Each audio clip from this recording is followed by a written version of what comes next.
2 minute बाकी train ছাড়তে। Window side সিটও পেয়েছি। 24 মিনিট লেট চলছে। Puri Vande Bharat express.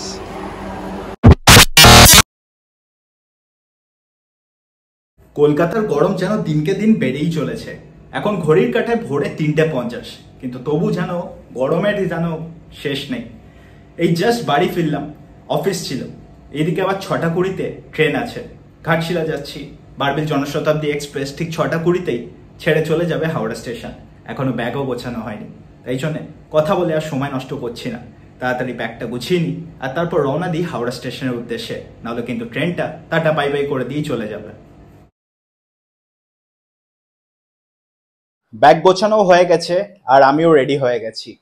Cab book করেছি, ক্যাব আসছে সকালে। বাস হয়তো পাবো না, তাই জন্য আর রিস্ক নিইনি। অলরেডি হয়তো লেট হয়েই গেছে, তাই জন্য গাড়ি এলেই রওনা দেব হাওড়া স্টেশনের উদ্দেশ্যে।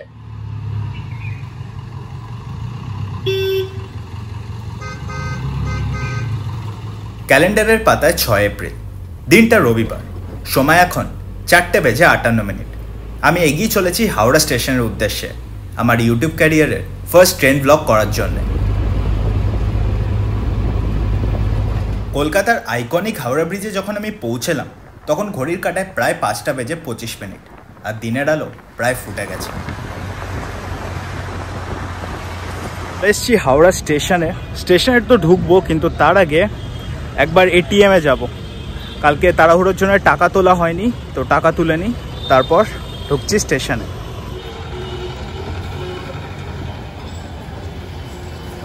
হাওড়া স্টেশনে এটিএম খোঁজা কিন্তু সত্যি খুবই একটা চ্যালেঞ্জিং ব্যাপার। যাই হোক, টাকা উইথড্র করা হয়ে গেছে যা লাগবে, আর এইবার ঢুকছি স্টেশনে।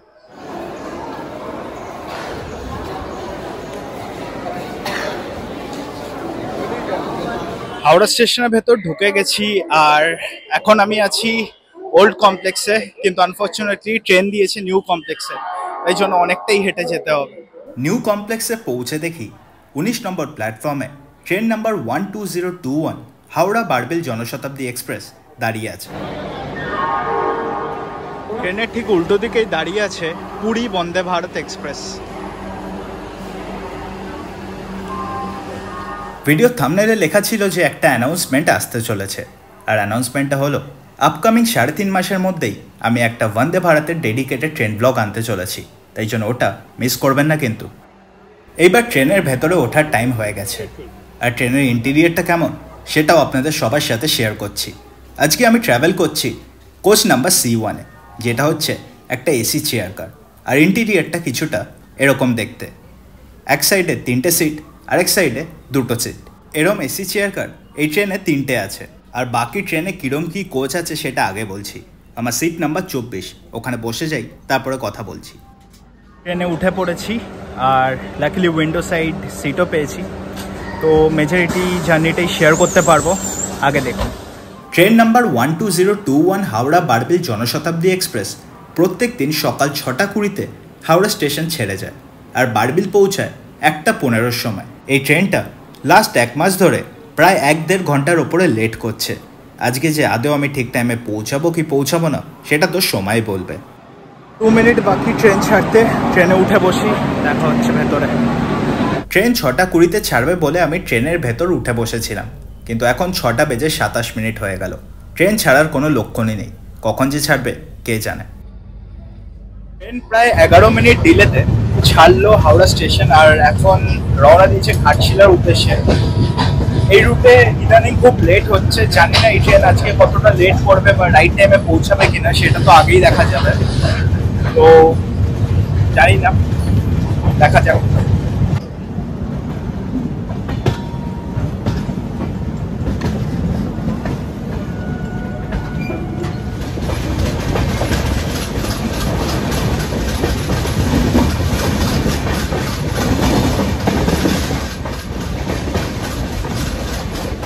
ট্রেন এখন প্রায় 20 মিনিটের ওপরে লেট চলছে।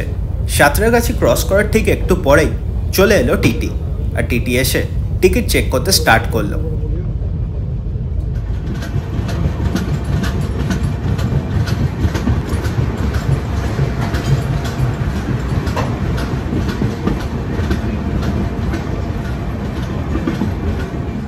এই ট্রেনের লেগ রুমটা কিন্তু যথেষ্ট ভালো, আর সবকটা সিটের পেছনে এরম একটা ট্রে আছে।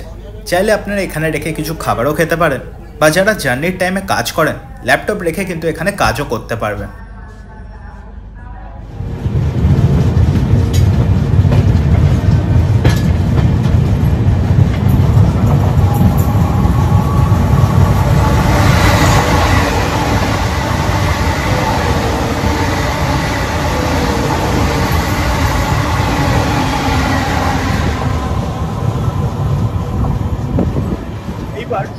এই ট্রেনের কোচ কম্পোজিশন কেমন সেটা আপনাদেরকে বলে দিই।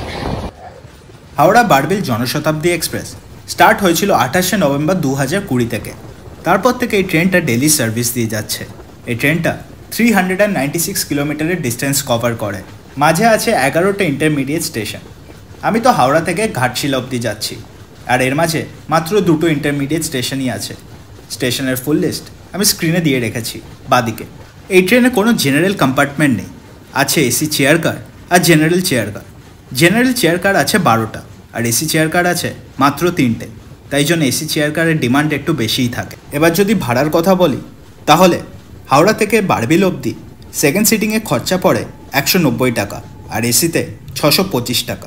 আমি তো ঘাটশিলা অবধি গেছিলাম, তাই জন্য এসিতে আমার খরচা পড়েছিল 435 টাকা। সামনে আসছে উলুবেড়িয়া রেলওয়ে স্টেশন। ট্রেন এখনও 16 মিনিট লেটেই চলছে, কিন্তু এখন ট্রেনটা বেশ ভালো স্পিডেই চলছে।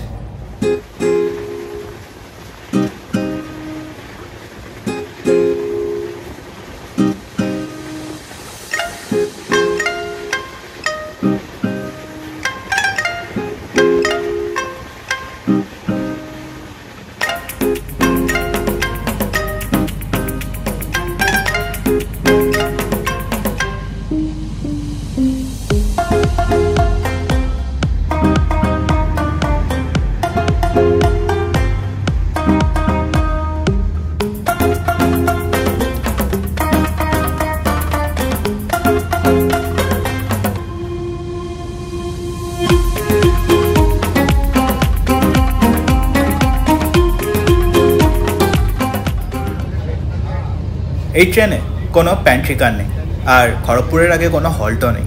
ফাইনালি এই দাদা এলো। লেবে গেছিল আর দেখলাম যে ব্রেড অমলেট বিক্রি হচ্ছে, তো একটা নিয়েছি, 50 টাকা নিয়েছে। টেস্ট কেমন বলছি আপনার? 2 পিস ব্রেড বাটার দিয়ে, একটা ডিমের অমলেট আর একটা সসের প্যাকেট, এই 3টে নিয়ে দাম হচ্ছে 50 টাকা। আর টেস্ট ওয়াইজ আলাদা করে তো আর কিছু বলার নেই। ডিম পাউরুটি যেমন খেতে হয় ওরকমই খেতে ছিল, জাস্ট অ্যাডিশন হচ্ছে জানলার বাইরে এই ভিউটা। ট্রেনে বসে ব্রেকফাস্ট করা শেষ হয়ে গেছে, আর ট্রেন যা লেট ছিল তা পুরো কভার আপ করেও ফেলেছে।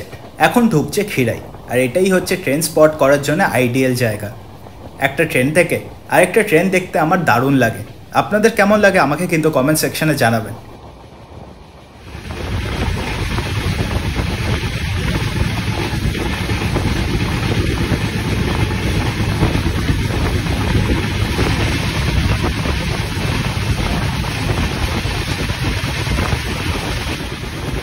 ট্রেন এখন একদম রাইট টাইমে চলছে আর ক্রস করছে খিরাই রেলওয়ে স্টেশন।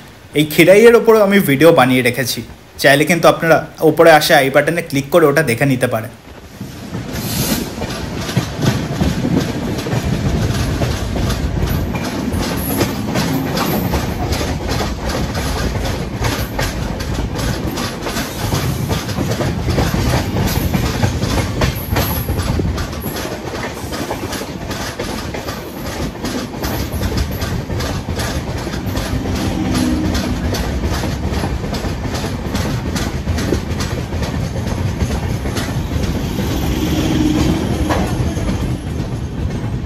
জার্নি প্রায় শেষ, আর এইবার ঢুকছে খড়গপুর রেলওয়ে স্টেশন।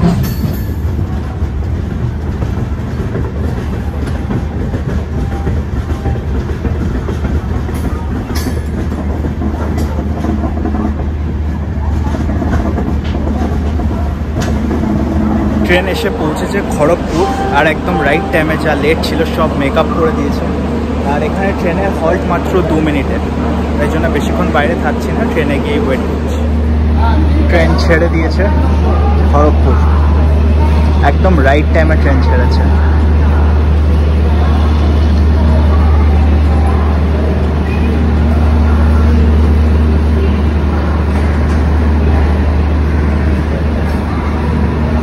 তো ছেড়ে দিয়েছে, আর এরপরে ট্রেনের পরের হল্ট হচ্ছে ঝাড়গ্রাম।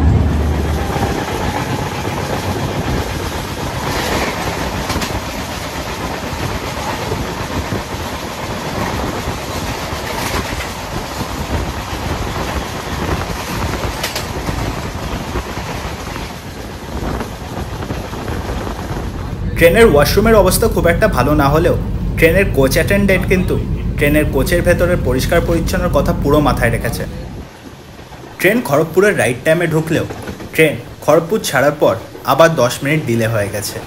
এই খড়গপুর থেকে ঝাড়গ্রাম অবধি যাওয়ার পথে ট্রেন প্রচুর কার্ভ নেয়, 14 থেকে 15টা কার্ভ পড়ে। আর কার্ভে যখন ট্রেনটা ঘোরে তখন দেখতে খুব ভাল লাগে। কিছুটা আপনাদের সাথে শেয়ার করছি, দেখুন।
ট্রেন এবার এসে পৌঁছালো তার পরের স্টপ ঝাড়গ্রাম।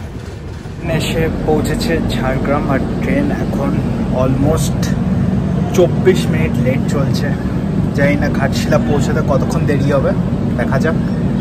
অলরেডি লেট হয়ে গেছে, 2 মিনিটের হল্ট আছে, বাট মনে হয় না 2 মিনিট দাঁড়াবে।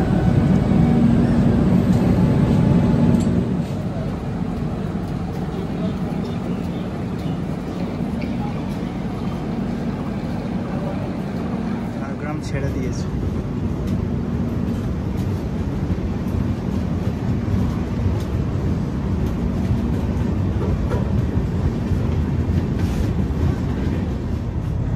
ঝাড়গ্রাম ছাড়ার পর এরপর ট্রেনের নেক্সট হল্ট হচ্ছে ঘাটশিলা, যেটা হচ্ছে আমার ডেস্টিনেশন। এই ঝাড়গ্রাম থেকে ঘাটশিলার ডিস্টেন্স হচ্ছে 60 কিলোমিটারের, আর কোনো হল্ট নেই। কিন্তু ট্রেন অলরেডি লেটে চলছে। এইটুকু তো বুঝেই গেছি যে শিডিউল টাইমে ট্রেন পৌঁছাবে না, কখন পৌঁছায় এটাই দেখার।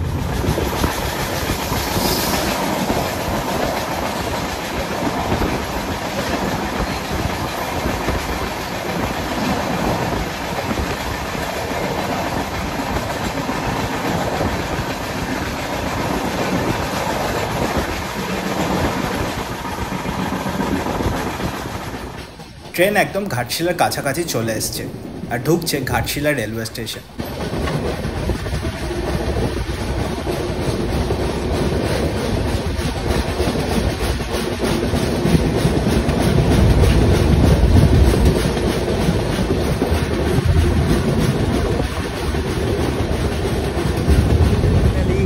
এসে পৌঁছেছি ঘাটশিলা, আর ট্রেন 25 মিনিট লেটে এখানে পৌঁছেছে।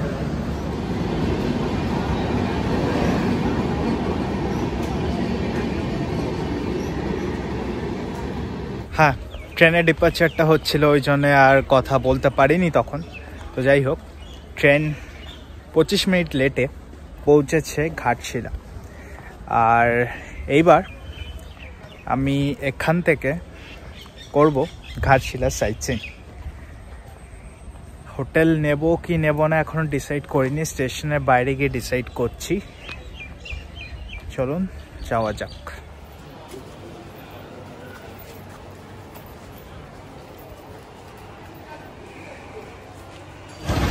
স্টেশন থেকে বেরিয়ে গেছি আর এই রাস্তা ধরে হাঁটছি একটা হোটেলের খোঁজে, দেখি পাই কিনা।